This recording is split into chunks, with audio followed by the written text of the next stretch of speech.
Assalamualaikum warahmatullahi wabarakatuh. Innal hamdalillah nasta'inuhu wa nastaghfiruh wa na'udzu bihi min shururi anfusina wa min sayyiati a'malina. May yahdihillahu fala mudilla lahu wa man yudlil fala hadiya lahu.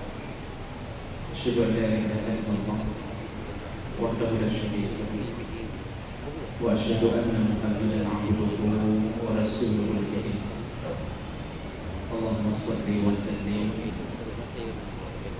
ala nabiyyina Muhammadin wa ala alihi wa ashabihi ajma'in.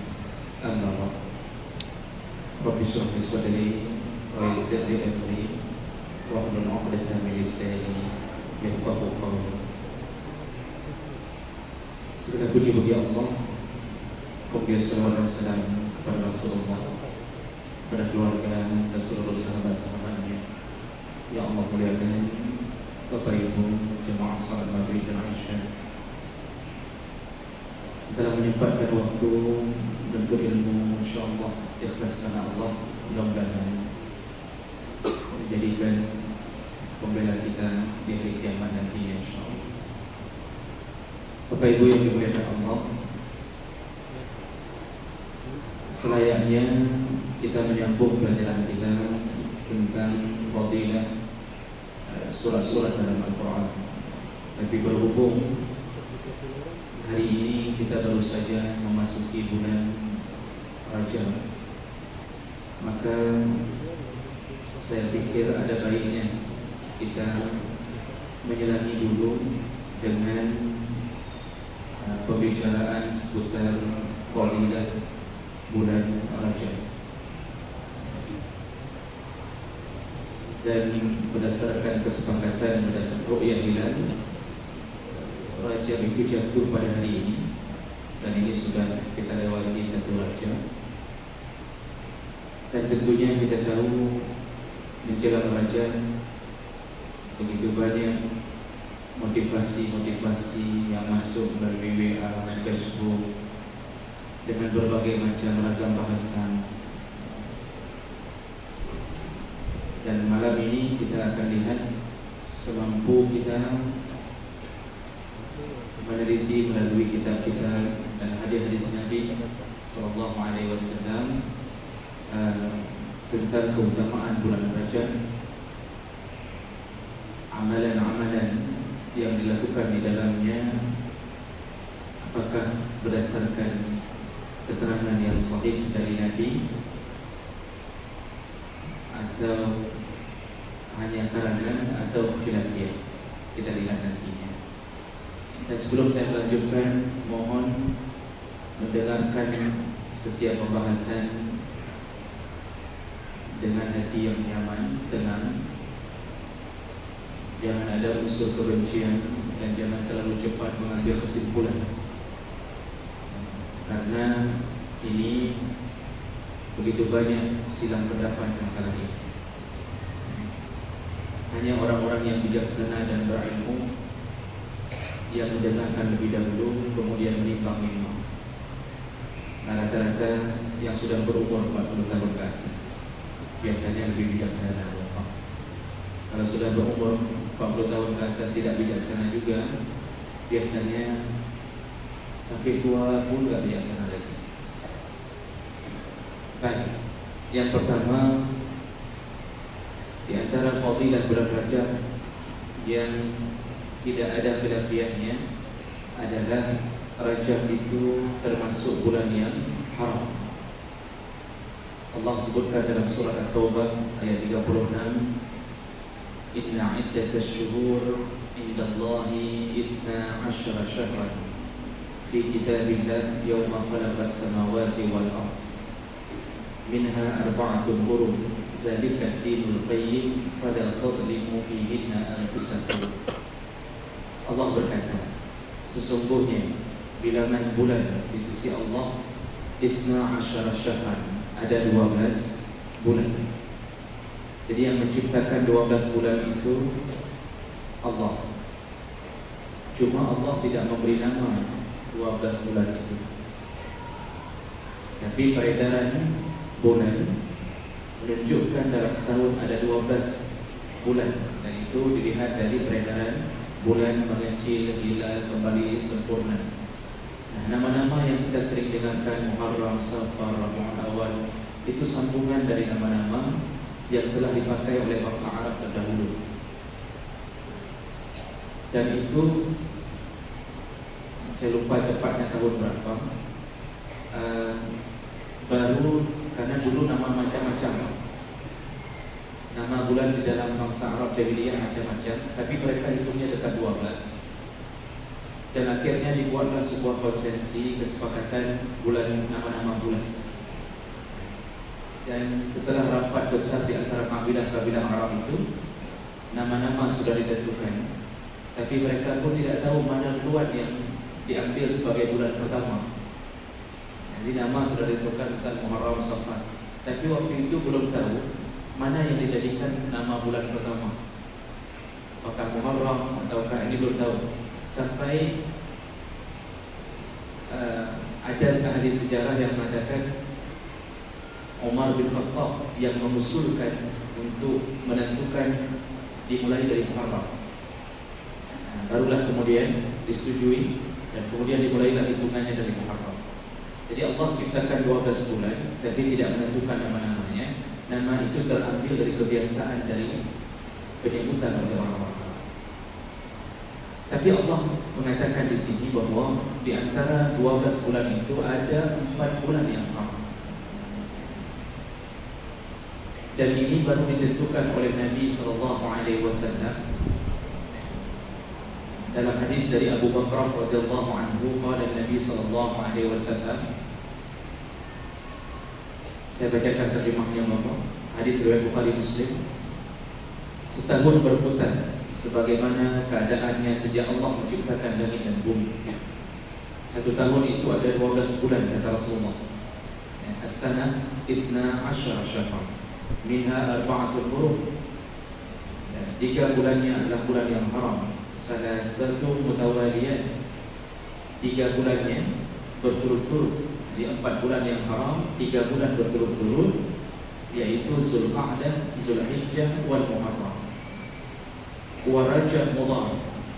Sedangkan Rajab terpisah dari yang 3 bulan tadi, disebut Rajab Mudhar, alladzi baina Jumada wa Sya'ban, terletak di antara Jumadi dan Sya'ban.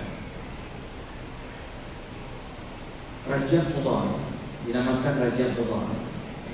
Itu dalam sejarah disebutkan bahwa karena dahulu ada 2 suku, yaitu Bani Mudhar dan Bani Rabi'ah, yang masing-masing suku tersebut sangat memuliakan bulan Hijriah.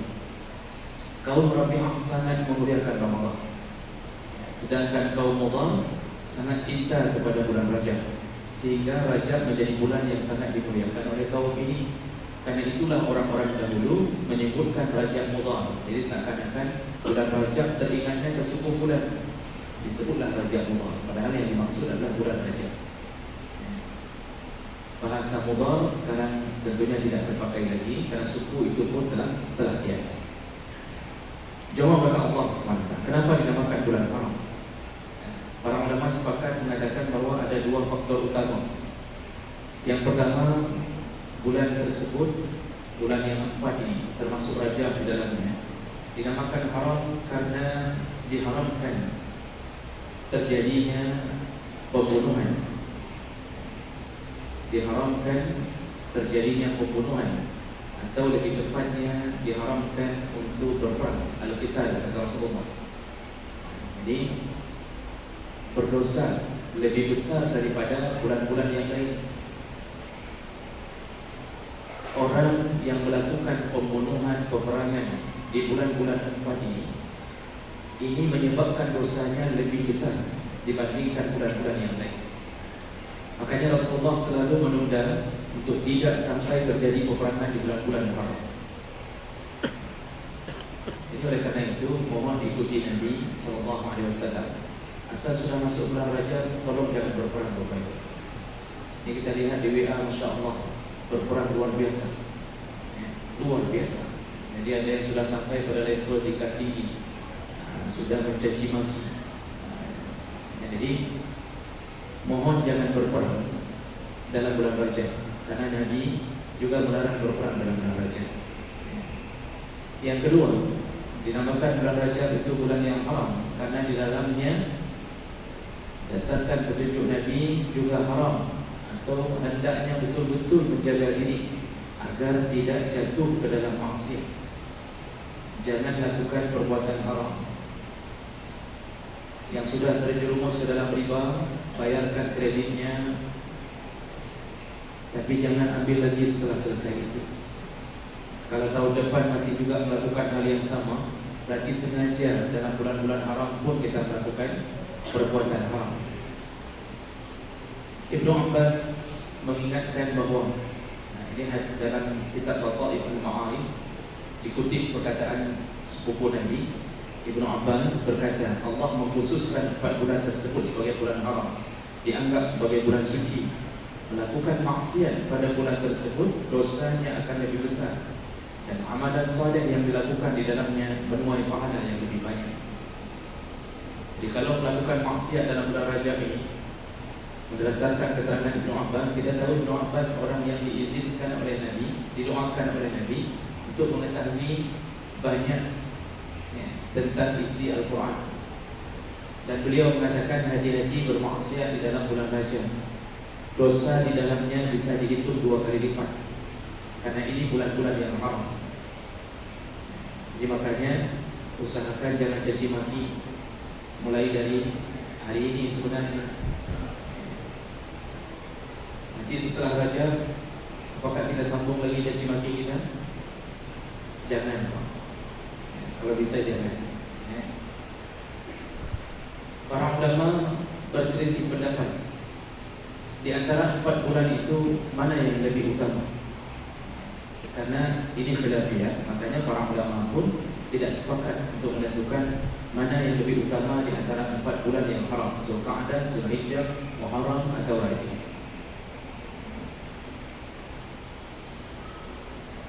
Sebahagian ulama Syafi'i memuliakan bahwa Rajab lebih utama dibanding yang lain. Tapi Imam Nawawi dan sebahagian ulama Syafi'i yang lain malah melemahkan pendapat ini. Ada yang mengatakan Muharram lah yang lebih utama. Jadi ini khilafiyah Bapak Ibu maka Allah, tidak perlu diperdebatkan panjang, karena ini toh hanya sebahagian hasil daripada ijtihad para ulama. Tidak ada keterangan-keterangan khusus memuliakan 1 bulan di antara 4 bulan tersebut. Rajab itu dinamakan Rajab dalam keterangan para ulama karena bermakna kemuliaan. Jadi li ta'dhim, bahasa Rajab sendiri bermakna ta'dhim, yaitu artinya kemuliaan. Maka dari zaman jahiliyah Rajab ini memang dimuliakan, dan itu bersambung dengan keterangan dari Nabi SAW tentang kemuliaan bulan Rajab. Sekaligus Allah juga mengagungkan 4 bulan ini, termasuklah Rajab di dalamnya. Dan saking mulianya bulan Rajab di sisi orang-orang jahiliyah, mereka bukan hanya menghentikan peperangan, bahkan mereka pun memiliki ritual sembelihan. Jadi menghentikan peperangan tapi mulai menyembelih-nyembelih. Ini di kalangan orang jahiliyah. Lalu mereka memberi makan keluarga dan orang-orang sekitarnya, mengharapkan kemuliaan dari bulan Rajab. Orang-orang jahiliyah menyebut sembelihan mereka dengan Ar-Rajabiyah. Jadi diambil nama bulannya, mereka menyembelih lalu menyebut dengan nama Ar-Rajabiyah. Atau kadang-kadang mereka menyebutnya Al-Atiyah. Jadi dari dulu memang ini sudah dimuliakan. Jadi ini sekilas tentang bulan Rajab itu memang bulan mulia di sisi Allah dan mulia di sisi kita insyaAllah. Jadi tidak ada keraguan pada kemuliaan. Nah sekarang yang timbul masalah adalah amalan-amalan yang dilakukan di dalam bulan Rajab. Kalau tadi tidak ada khilafiyah, Rajab itu bulan mulia. Kita sudah mulai memasuki bulan mulia, dan ini sudah mulai bau-bau Ramadan. Tapi masalah amalan dalam bulan Rajab, para ulama tidak sepakat untuk memuliakan amalan-amalan tertentu. Mereka lebih sepakat, dan berdasarkan keterangan dari hadis-hadis Nabi, lebih sepakat di waktu membicarakan tentang Syaban. Itu lebih banyak kesepakatannya, Bapak. Tapi masalah Rajab itu berbagai macam model pendapat keluar, dan ini yang mungkin perlu kita luruskan agar orang tidak saling membenci karena mendengarkan sahabatnya mengeluarkan yang mungkin benar ada di dalam pandangan para ulama tertentu. Mungkin mereka tidak berbohong, tapi mungkin kita anggap berbohong. Jadi kita lihat amalan-amalan yang memang banyak khilaf di antara para ulama. Tapi sebelum kita membicarakan itu, Bapak Ibu kata Allah, ada amalan-amalan yang sebenarnya tidak bisa dipertanggungjawabkan. Artinya tidak ada alat hujjah yang kuat untuk melakukan amalan tersebut. Di antaranya amalan-amalan dalam bulan Rajab yang kalau mau jujur tidak ditemukan hadis penguat. Kalaupun ada hadis, maka hadisnya dipastikan tidak sampai derajat hasan dan sahih. Jangankan sampai pada derajat sahih, hasan pun tidak sampai. Jadi bermain antara dhaif dan maudhu', antara dhaif dan palsu. Nah, kebiasaan amalan tersebut ini yang kita dapatkan dari keterangan-keterangan orang-orang yang saleh, yaitu mengadakan salat khusus pada malam pertama bulan Rajab. Ini tidak ada hujjah mengadakan itu. Kemudian mengadakan salat khusus pada malam Jumat minggu pertama bulan Rajab, juga tidak bisa dipertanggungjawabkan. Kemudian salat khusus pada nisfu Rajab, itu tidak ada. Kemudian salat khusus pada malam 27 Rajab, karena dianggap malam Isra Mi'raj. Padahal kalau kita baca kitab, para ulama pun khilafiyah, tidak sepakat mengatakan Isra Mi'raj itu terjadi 27 Rajab, tidak sepakat. Sebahagian mengatakan 25 Rajab, sebahagian yang lain mengatakan di bulan Ramadan. Jadi tidak sepakat. Tapi mungkin sebagaimana halnya nuzulul Quran diperingati di salah satu pendapat, di Indonesia diperingati nuzulul Quran 17 Ramadan, itu salah satu pendapat, yaitu di saat bertemunya dua kelompok besar dalam perang Badar, Allah menurunkan Al-Quran, dan itu diyakini jatuhnya 17 Ramadan. Tapi juga tidak sepakat tentang nuzulul Quran. Ada yang mengatakan di malam Lailatul Qadar, ada yang mengatakan di malam yang lain. Tidak sepakat. Cuma kebetulan di Indonesia sudah duluan masyhur yang satu pendapat itu 17 Ramadan. Tidak bermasalah lah. Artinya selama masih ada tempat pijakan berdiri. Nah, begitu juga dengan malam Isra Mi'raj. Tidak sepakat. Para ulama mengatakan 27 Rajab. Cuma kita sudah masyhur dengan 27 Rajab. Juga tidak bisa disebutkan bermasalah karena mengikuti salah satu pendapat yang ada. Cuma kalau salat di malam 27 Rajab ini belum bisa dijadikan hujjah yang kuat. Kalau salatnya bukan ijtihad tentang malam Isra Mi'rajnya, salat khusus di malam Isra Mi'raj itu tidak bisa dipertanggungjawabkan.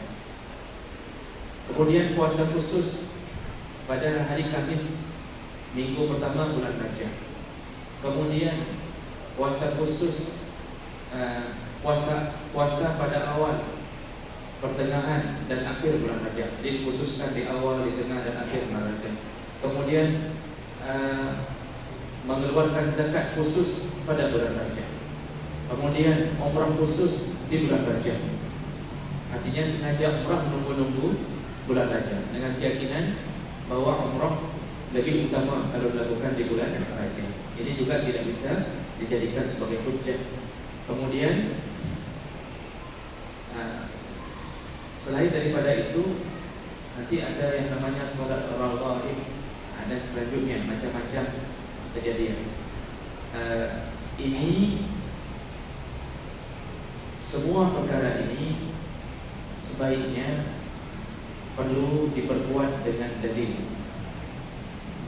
atau paling kurang ada perkataan ulama-ulama mu'tabar yang bisa kita jadikan sandaran.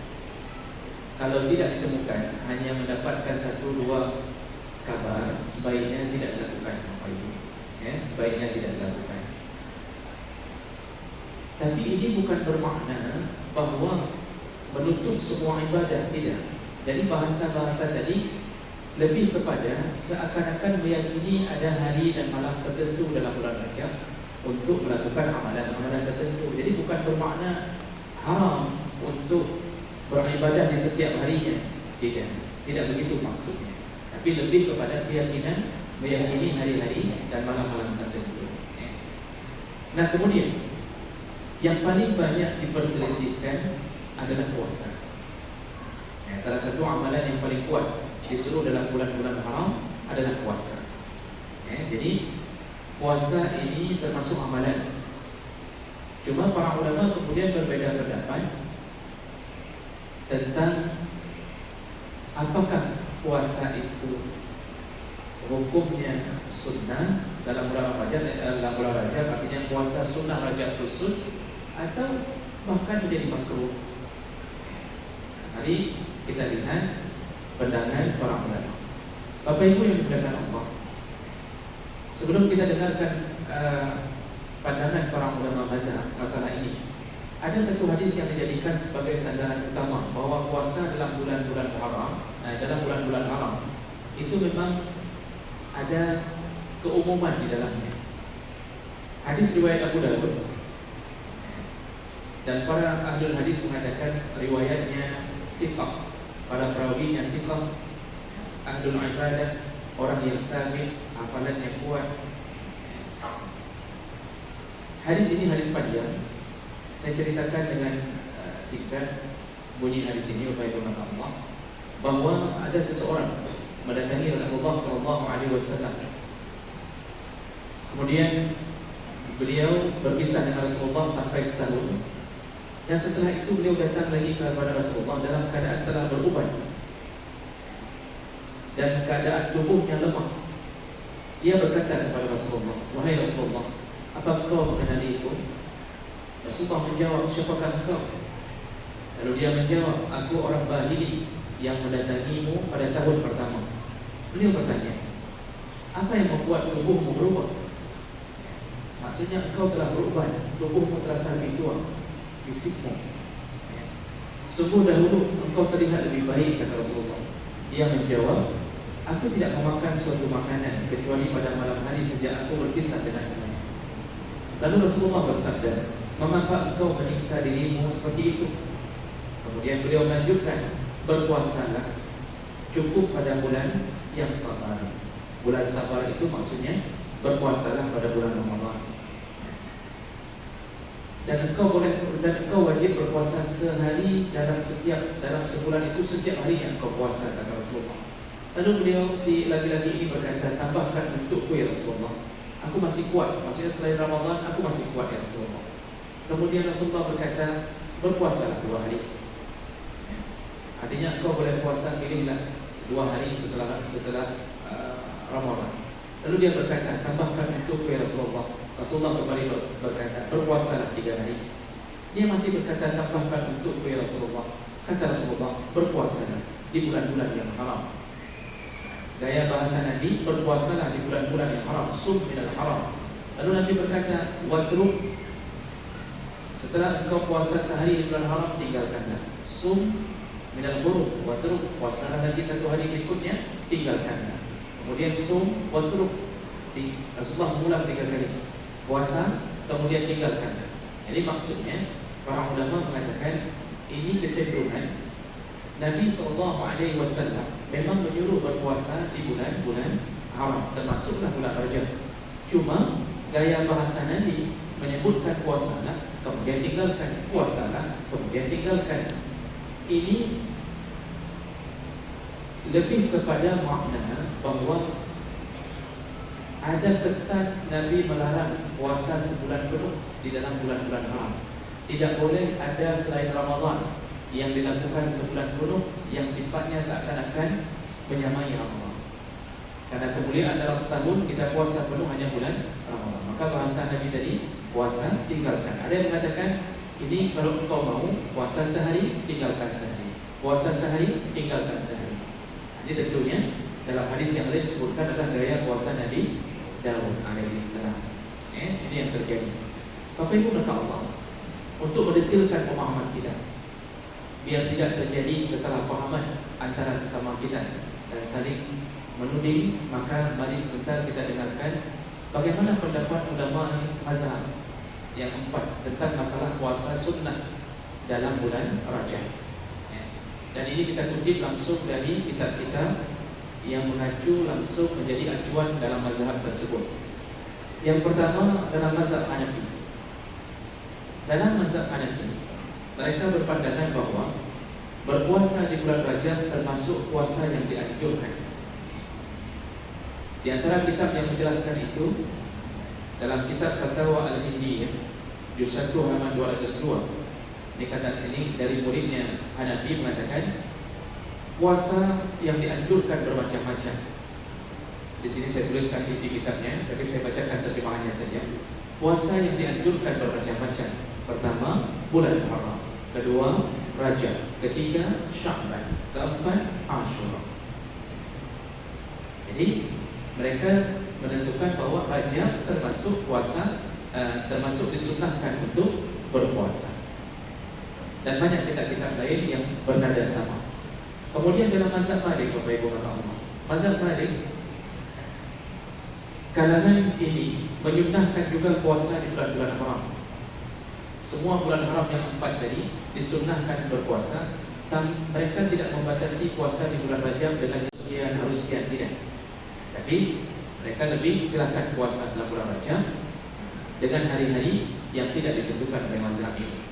Dan ini disebutkan dalam kitab Syarhu Ad-Dardil Al-Khadir yang kira-kira terjemahannya disunahkan berpuasa di bulan Muharram, Rajab, Sya'ban dan bulan-bulan haram yang 4. Yang paling layak untuk berpuasa adalah Muharram, Rajab, Zulqa'dah dan Zulhijjah.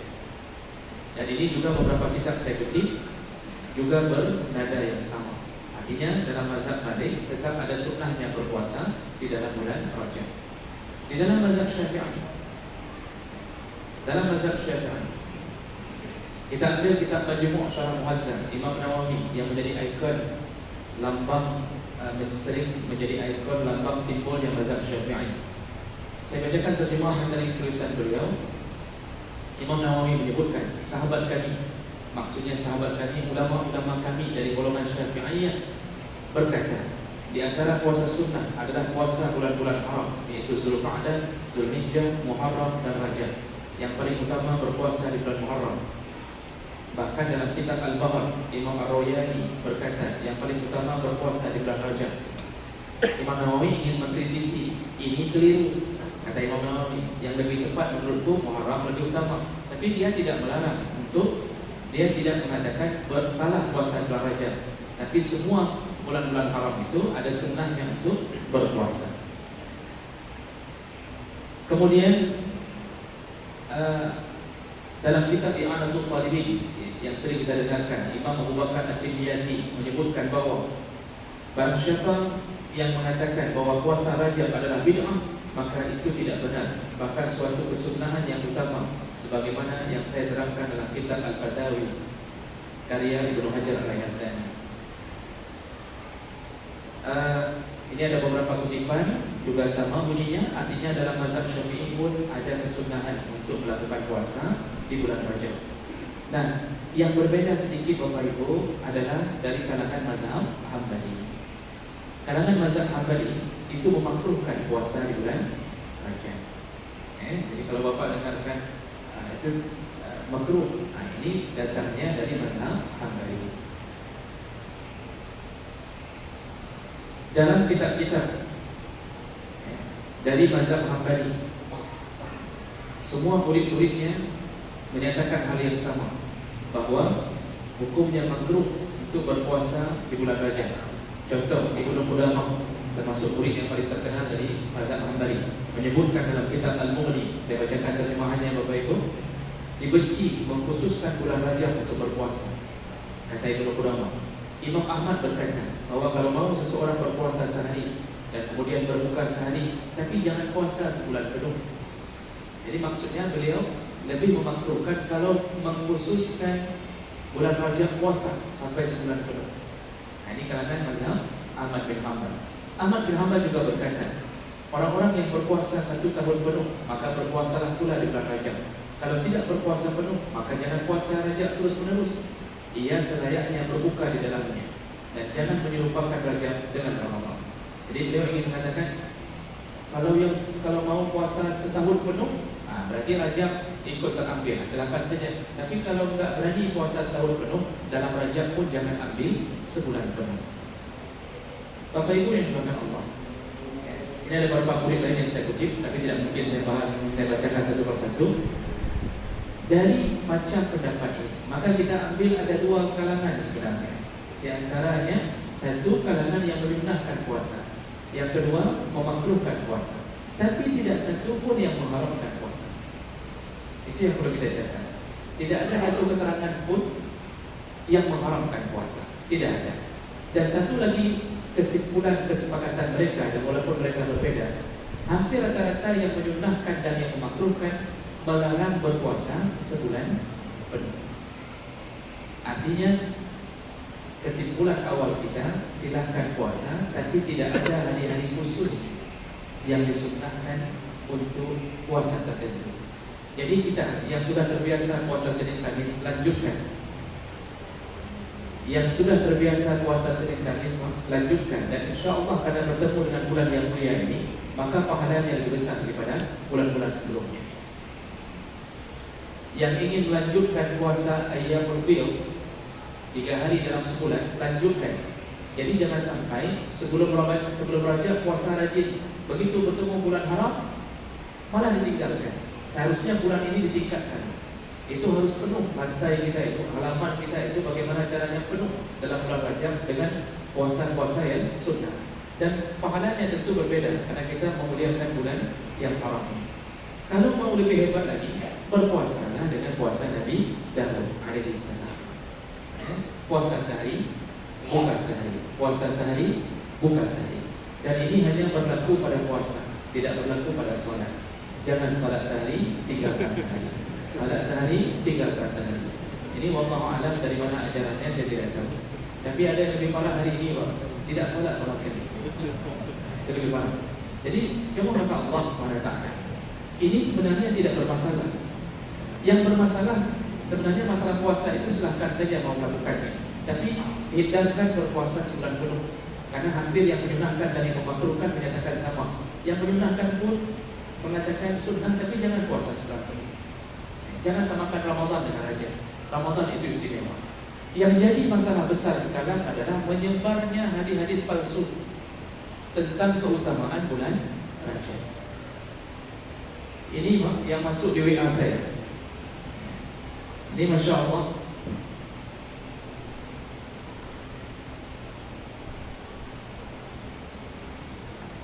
saya bacakan salah satunya Bapak. Sekedar mengingatkan, jadi sebarkan semuanya. Sekedar mengingatkan, menginformasikan bahwa besok hari Selasa tanggal 25 Februari 2020 bertepatan 1 Rajab 1441 Hijri. Bagi yang mengerjakan puasa 3 hari di awal Rajab, seakan-akan ibadah 2 tahun. Yang dimaksud dalam kurung Selasa, Rabu, Kamis. Bagi yang mengerjakan 3 hari berturut-turut dalam bulan Rajab, maka pahalanya ibadah 700 tahun. Puasa 3 hari sama pahalanya dengan ibadah 700 tahun. Kalau Lailatul Qadar berapa? 1000 bulan. 1000 bulan berapa tahun? 83 tahun. Ini puasa 3 hari dalam bulan Rajab 700 tahun, Pak. Subhanallah. Luar biasa, Pak ya. Kemudian, dan bagi yang mengingatkan orang lain tentang puasa Rajab, dia mendapatkan pahala seakan-akan beribadah 80 tahun. Ini kalimat yang membuat hadis ini menyebar ke seluruh alam.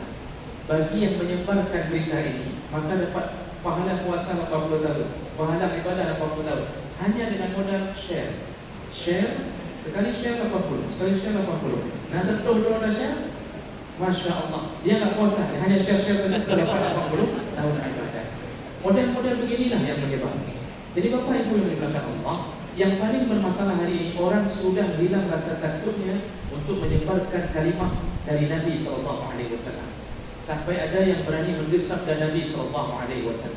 Misalnya saya kutip beberapa keterangan hadis palsu yang menyangkut tentang bulan Rajab. Di antaranya, ini waktu tidak cukup Bapak, sekedarnya saja saya bacakan terjemahannya. Di antaranya hadis palsu yang menyebar, barang siapa salat maghrib di malam pertama bulan Rajab, kemudian salat sesudahnya 20 rakaat, setiap rakaat membaca Al-Fatihah dan Al-Ikhlas serta salam 10 kali. Kalian tahu ganjarannya, kata Nabi. Sesungguhnya Jibril mengajarkan kepada aku demikian. Kami berkata, Allah dan Rasulnya Nabi mengetahui, dan berkata, Allah akan melihara dirinya, hartanya, keluarganya, dan anaknya, serta diselamatkan dari azab kubur, dan dia akan melewati titian sirat seperti kilat tanpa hisab dan tidak disiksa. Hadis ini dalam keterangan para ulama maudhu', bukan dhaif, maudhu', hadis yang palsu. Kemudian hadis yang lain, barang siapa berpuasa 1 hari di bulan Rajab dan salat 4 rakaat, di rakaat pertama baca ayat kursi 100 kali, dan rakaat kedua baca surah Al-Ikhlas 100 kali, maka dia tidak mati sehingga melihat tempatnya di surga. Dia tidak akan mati kecuali setelah melihat tempatnya di surga.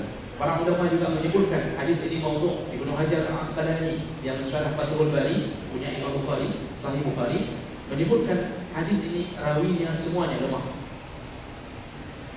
Hadis berikutnya, siapa yang berpuasa 1 hari bulan Rajab sama pahalanya dengan berpuasa 1 bulan.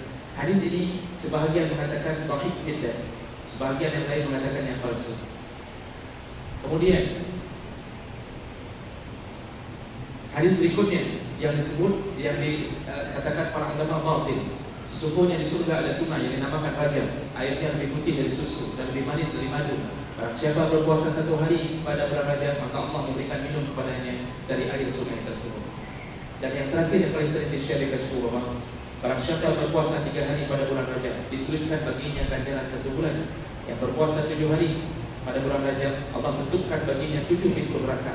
Siapa berpuasa 8 hari, maka Allah bukakan pintunya 8 pintu surga. Dan barang siapa berpuasa di tengah bulan Rajab, maka Allah menghisapnya dengan hisap yang sangat mudah. Para ulama menyebutkan hadis ini palsu. Maka jemaah berkat Allah, silahkan beramal sekuat-kuatnya. Mohon maaflah, silaturahimlah kembali, jangan putus persaudaraan kita. Berpuasalah banyak-banyak, semoga Allah mengumpulkan kita kembali di dalam surga-Nya. Amin ya rabbal alamin. Subhanallah wa bihamdik, asyhadu an la ilaha illa anta, astaghfiruka wa atubu ilaik. Wassalamu alaikum warahmatullahi wabarakatuh.